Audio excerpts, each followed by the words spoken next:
po mga kaibigan, narito na naman tayo sa ating palatuntunang pinamagatang Ala-Ala. Ngayong gabi ay tatalakay tayo ng buhay-buhay ng mga pangkaraniwang tao, ang kanilang mga masasaya at malulungkot na karanasan. Ang ating panauhin ay isang clown na nagpapaligaya ng mga bata sa mga children's party. But behind the mask, mga kaibigan, na nakangiti, ay isang nagdurugo at nagdudusang puso dahil sa masakit na karanasan sa kanyang buhay. Ipakikilala ko po sa inyo, ang ating panauhin walang iba kung hindi si Arnulfa Binayog. Magandang gabi sa iyo, Arnulfa. Magandang gabi.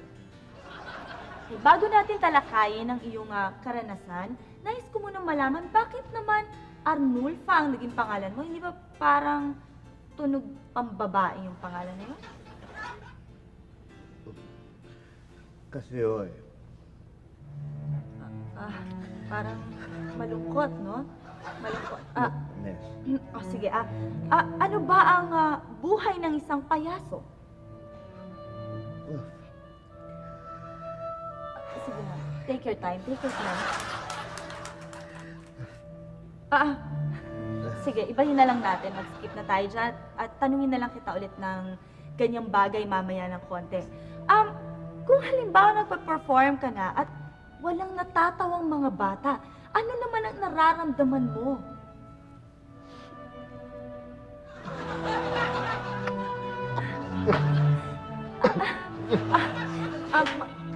Mabigat ba? Mahirap?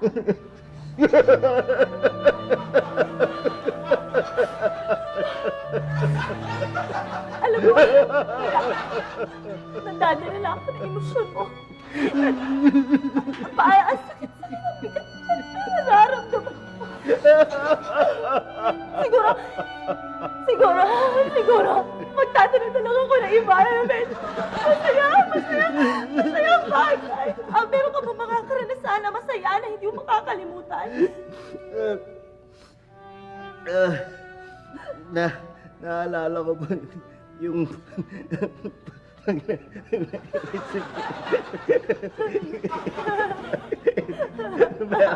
pero naman.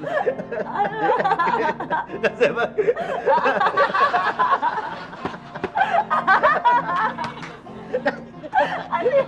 Sige lang, tapos mo na yung katatawa mo.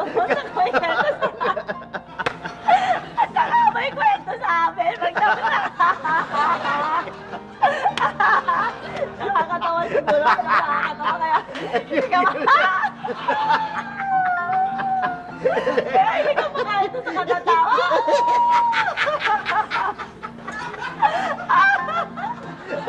Sige. Last question na to. Paano ba halimbawa? May nararamdaman ka. Tapos may problema ka. Paano ginagawa mo at kailangan mo na mag-perform? Pagka may mga problema,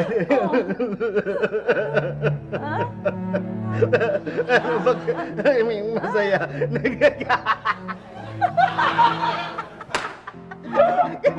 naisip ko bigla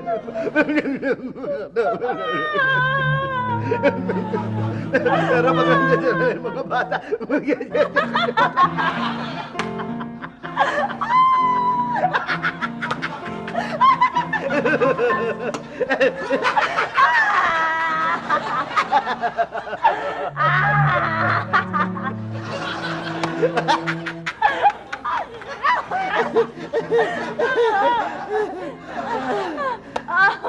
Mga kaibigan, dyan po nagtatapos ang ating palatuntunan ngayong gabi.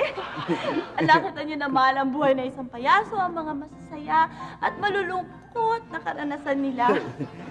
Maraming salamat po sa panonood. Ako po si Epifania Lolomboy para sa...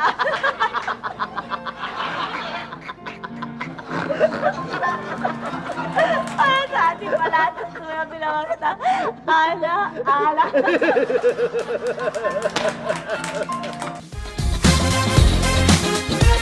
Matawa mo saya